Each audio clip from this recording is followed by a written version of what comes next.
네, 어느덧 사순절 제6주인 종려주일이 왔습니다. 아마 여기 계신 분들은 주보에 실려있는 사진, 예수님께서 나귀를 타고 예루살렘에 입성하시고 또 종려나무 가지를 흔드는 백성들이 그려져 있는 이러한 그림을 본 적이 있으실 거예요. 바로 오늘이 이 날을 기억하는 주일입니다. 우리 요한복음에는 예수님께서 이 예루살렘을 한 3차례 정도 방문을 하는 것으로 나오거든요. 그런데 우리 마태복음은 단 한 번 방문하세요. 오늘이 바로 그날이에요. 어떤 광경일지 우리 함께 본문을 통해서 보도록 하겠습니다. 1절 먼저 보시면요. 예수님 일행이 이제 예루살렘에 가까이 이르러서 감람산에 있는 벳박의 마을에 들어섰어요. 그때입니다. 예수님께서 2명의 제자를 보내세요. 여기서 제자를 보내다 라는 말이 우리 지지난주에 실로암 기억하세요? 예수님께서 실로암으로 눈먼 사람을 보내셨죠? 그 실로암, 보냄을 받았다, 파송받았다 이 말과 똑같아요. 사명을 주고 보내는 거죠. 그리고 그때에도 이 사람이 눈을 뜬 게 바로 하나님의 일을 드러내는 거였잖아요. 그것처럼 오늘도 이 예루살렘에 가까이 와서 사명을 주고 제자들을 보내시는 거 보니까 뭔가 여기서도 하나님의 일이 드러날 것 같아요. 그리고 사명을 이들에게 말씀하십니다. 맞은편 마을로 가거라. 가서 보면 나귀 한 마리가 매어 있고 그 곁에 새끼가 있을 거다. 풀어서 나에게로 끌고 오너라. 누가 너희한테 무슨 말을 하면은 주님께서 쓰려고 하십니다 하고 말하여라. 그러면 곧 내어줄 거다. 자, 나귀 한 마리가 매어 있어요. 그리고 그 곁에 새끼가 있을 거예요. 이제 풀어서 끌고 오는 거예요. 근데 누가 왜 그러는데요? 왜 남의 나귀를 끌고 가요? 이렇게 말하면 주님께서 쓰시려고 합니다 라고 말하래요.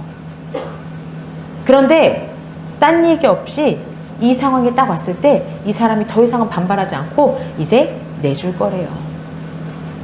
그리고 예수님이 이 일을 시키시는 이유, 이렇게 파송을 보내는 이유가 바로 4절에 기록되어 있어요. 합독하겠습니다. 이것은 맞아요. 예수님은 구약의 말씀 스가랴 9장 9절에 시온의 딸에게 말하여라. 보아라, 내 왕이 내게로 오신다. 그는 온유하시어 나귀를 타셨으니 어린 나귀 곧 멍에 매는 짐승의 새끼다 라는 이 말씀을 성취하시려고 하는 거예요. 그래서 새끼 나귀를 끌고 오는 사명을 제자들한테 주시고 그들을 파송 보내신 거죠. 결국 하나님의 일을, 구약에서부터 예언되어 있는 이 하나님의 일을 드러내기 위해서 보내셨어요. 이에 제자들이 가서 예수님께서 지시하신 대로 어미나귀와 새끼나귀를 끌어왔어요.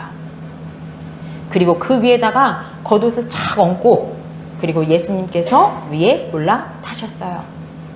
그리고 길을 출발합니다. 우리가 많이 본 장면이 8, 9절에 나와요. 합독하겠습니다. 큰 무리가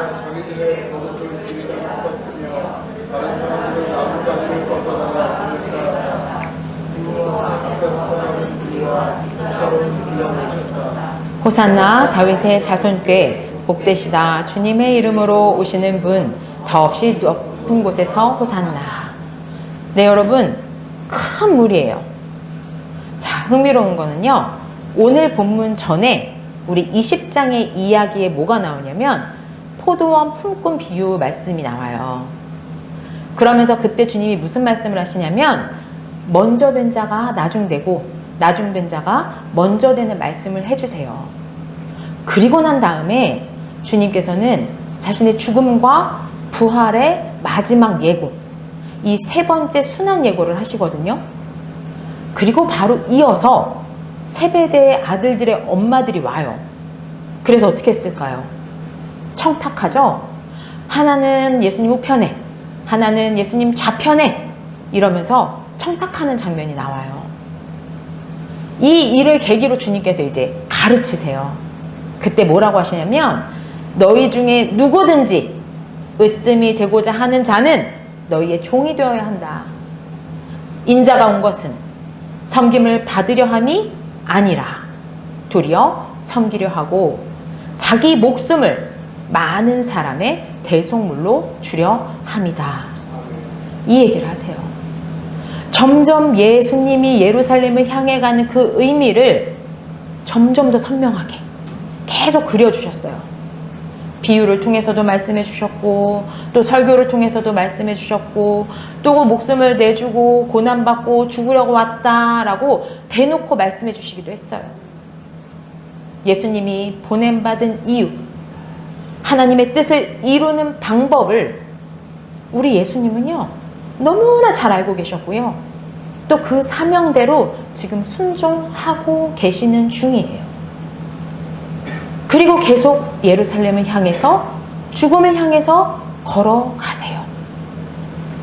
그리고 나서 20장 29절에 가면요. 이제 예수님이 더 예루살렘에 가까이 오셨어요. 여리고를 빠져나오고 있는데요. 그때 무리가 예수님을 따라갔다라고 써 있어요. 자, 지금 큰 무리라고 했죠? 근데 20장 29절에 봤을 때는 무리가 예수님을 따랐다라고 써 있었어요. 그런데 그 자리에 시각장애인 2명이 있었어요. 근데 뭔가 막 주변이 소란스러운 거예요. 뭔 일인가 봤더니 바로 예수님이 지나가신대요. 그래서 소리칩니다. 주여, 우리를 불쌍히 여겨주시옵소서. 다윗의 자손이여. 그래서 예수님이 그들을 고쳐주세요. 그리고 그들이 보게 돼요. 그리고 그들이 이제 예수님을 따라 나서요. 그 후가 바로 오늘 본문 21장의 시작이에요. 자, 다시 8절 보세요. 처음 시작이 뭐죠? 맞아요. 큰 무리가예요. 우리 20장에서 여리고 빠져나올 때쯤에는 한 무리였어요. 그 무리가 이 시각장애인을 고치는 이 장면을 같이 본 거예요. 그리고 그때 눈먼 사람들이 다윗의 자손이여 외친 거를 들었죠. 근데 예수님이 진짜로 이들을 긍휼히 여기셔서 정말로 이 사람들이 눈을 떴어요. 그럼 그 무리들이 이제 이 상황을 보면서 인식했겠죠. 진짜 이분이 다윗의 자손이네. 이 일을 계기로 이 눈뜬 2사람도 예수님을 따랐다고 했고요. 그러다 보니까 이제 20장에 있던 그 한 무리가 21장 예루살렘에 가까이 왔더니 이제 어떤 무리가 됐어요? 큰 무리가 돼 있는 거예요. 예수님을 따라서 예루살렘을 오르는 길을 이제 함께 하는 자들이 된 거죠. 그러면서 이 사람들 가만히 있을 수가 없어요. 구약시대에도 그랬던 것처럼 우리 열왕기 학원 9장 13절을 제가 한번 읽어드릴게요. 무리가 황급히 일어나 각각 자기의 옷을 벗어서 섬돌 위 예후의 발 아래에 깔고 나팔을 불며 예후께서 왕이다 하고 외쳤다라고 써 있어요. 자, 최고의 공경과 높임을 올려드리고 있어요. 그리고 다른 사람들은 나뭇가지들을 꺾어가지고 그걸 깔면서 환영하고 있어요. 이걸 우리 요한복음에서는 종려나무 가지라고 기록해주고 있죠. 그래서 오늘이 종려주일이라도 불리게 된 거거든요. 그렇게 앞서가는 무리도 또 거기에 뒤따르는 무리도 그렇게 큰 무리가 다 같이 소리치는 거예요. 호산나 다윗의 자손께 복되시다. 주님의 이름으로 오시는 분 더없이 높은 곳에서 호산나. 자, 호산나는 히브리어로 구원하소서라는 의미의 기도로 쓰였었어요. 그런데 이 말이 찬양하라 영광이로다 라는 찬미의 의미로도 또 쓰여요. 그렇게 주님의 이름으로 오시는 이 찬양받기 합당하신 이 다윗의 왕에게 구원을 구하면서도 또 이분을 찬미하면서 이렇게 다 같이 외치는 거예요. 이 큰 무리가 함께요. 또 오늘이 어떤 날이에요? 우리 민족의 구원기념일인 이 6월절을 맞아서 예루살렘을 오르는 길이에요. 이 길 가운데 이 무리를 결속하게 하고 더 큰 무리로 뭉쳐가지고 열정적으로 우리가 흥분하게 소리칠 만한 사건이에요. 명절을 맞아서 예루살렘에 오다 보니까 다윗의 자손이여 불쌍히 여겨주소서 하니까 갑자기 눈 멀었던 자가 눈을 떴어요. 그걸 보고 그걸 들었단 말이에요. 여러분은 어떻게 하실 거예요? 그런가 보다 할 수 있겠어요? 당연히 무리에 합세해야죠. 당연히 겉옷 벗어서 깔아야죠. 나뭇가지 흔들어야죠. 또다시 어쩌면 우리 민족에게 이 6월절의 기쁨이 오고 있는지 모르겠어요. 예수님이 예루살렘에 들어가서 메시아로서 우리를 이 로마의 압제 가운데서 구원하실 거예요. 높은 곳에서 아마 한 자리 하실 수도 있어요. 그렇게 드디어 하나님 일하시는 걸 우리가 보게 될 것 같아요. 이 흥분의 도가니 가운데서 예수님께서 예루살렘으로 들어가십니다. 자, 이제 여러분은 어떻게 됐을까요? 아, 진작부터 저희도 소문 듣고 준비했습니다. 이러면서 예루살렘 사람들이 먼 길 오느라 수고하셨어요. 막 이러면서 이 꼬질꼬질해진 이 무리들의 내놓은 이 겉옷 이거보다 더 좋은 거 저희가 레드카펫 깔아드릴게요. 이렇게 준비했어요. 이랬을까요? 10절 합독하겠습니다.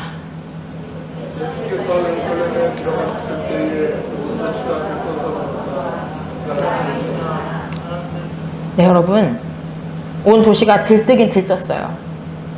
근데 그들이 예수님을 몰라요.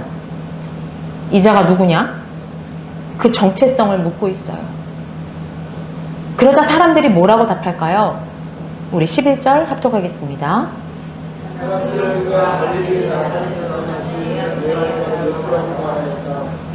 네, 사랑하는 성도 여러분, 무리가 지금 뭐라고 했죠?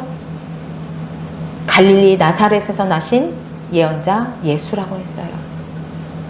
이 무리가요, 정말로 호산나 다윗의 자손이여 외친 이 의미가요, 예수님께서 그분의 삶 전체를 통해서 또 지금 이 예루살렘에 가까워지면서 제가 설명해 드린 것처럼 그 20장을 통해서 말씀하신 낮은 자, 섬기는 자, 자기 목숨을 내어주는 자로서의 예수님을 알고 믿고 그분을 맞이한 거라면요, 이들은 갈릴리 나사렛에서 나신 예수라고 말할 게 아니라 다윗의 자손, 오실 그 메시아, 참 선지자인 예수이십니다. 이렇게 말했어야 돼요.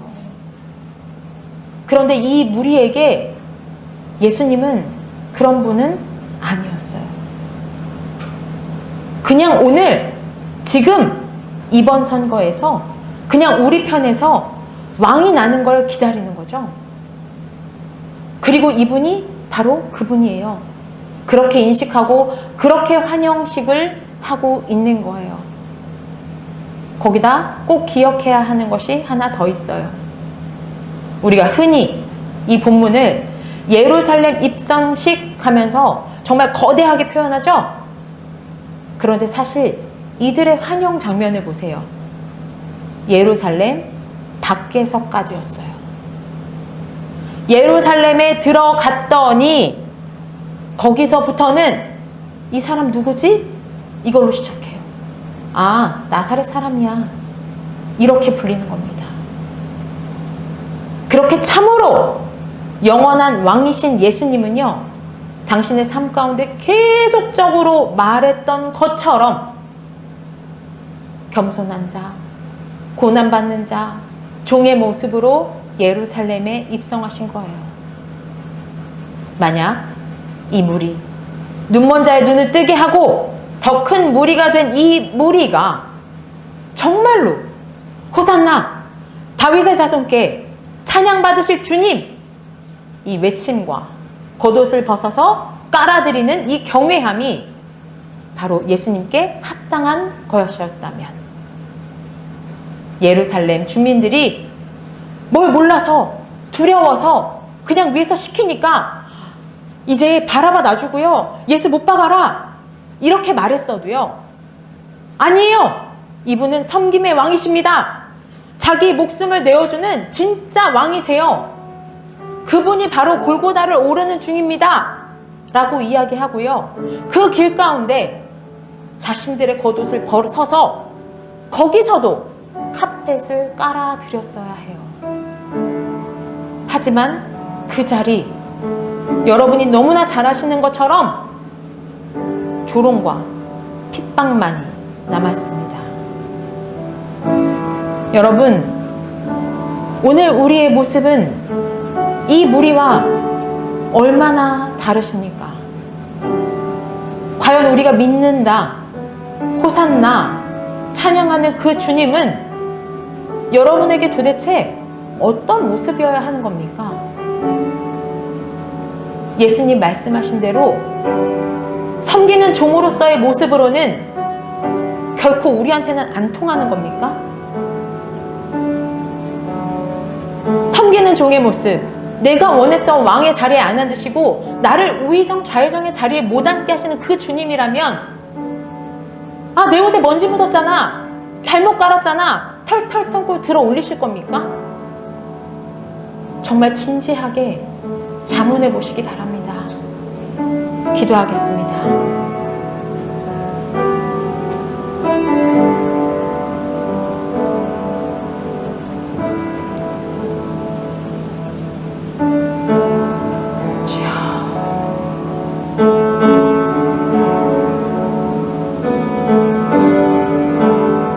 우리가 원하는 왕의 모습은 주님 과연 무엇인가요? 우리가 하나님 아버지라 부르고 주 예수라 부르고 그리스도라 부르는 이 의미는 도대체 무엇인가요?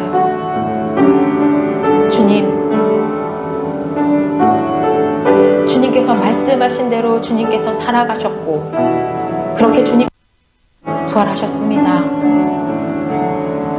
그 주님을 믿고 그 주님께 레드카펫을 깔아드리는 자들이 되게 하소서. 아버지, 하나님 아버지, 저희는 우리의 기도대로 우리가 찬양하고 싶은 모습의 주님일 때면 정말 이제 주님 앞에 간이고 쓸개고 다 떼어드릴 것처럼 굴다가, 그게 아니면 내가 생각한 것과 다른 모습의 주님일 때면, 아니 어쩜 주님은 상관도 없고 내가 주시옵소서 기도했던 것과는 다른 기도 응답이 왔을 때면 정말로 내가 미쳤었지, 이 옷을 왜 이렇게 깔아서, 아휴 내 옷에 먼지만 다 묻었네, 이러고는 곧바로 걷어서 집으로 가버리는 삶을 반복하며 살아왔음을 고백합니다. 예루살렘 입성 전까지 환영받으신 주님, 이제 저희가 정말로 예루살렘에서도 골고다 언덕을 오르실 때에도 또 십자가 앞에서도 저희들의 겉옷을 벗어서 레드카펫을 깔아드리는 자들이 되겠습니다. 비록 우리 생각과 달라도 주님께 파송된 저희들, 진정한 왕이신 섬김의 주님을 알기에 주님을 믿고 순종함으로 섬김의 삶, 주님 곁에 거하겠습니다. 예수 그리스도의 이름으로 기도드립니다. 아멘.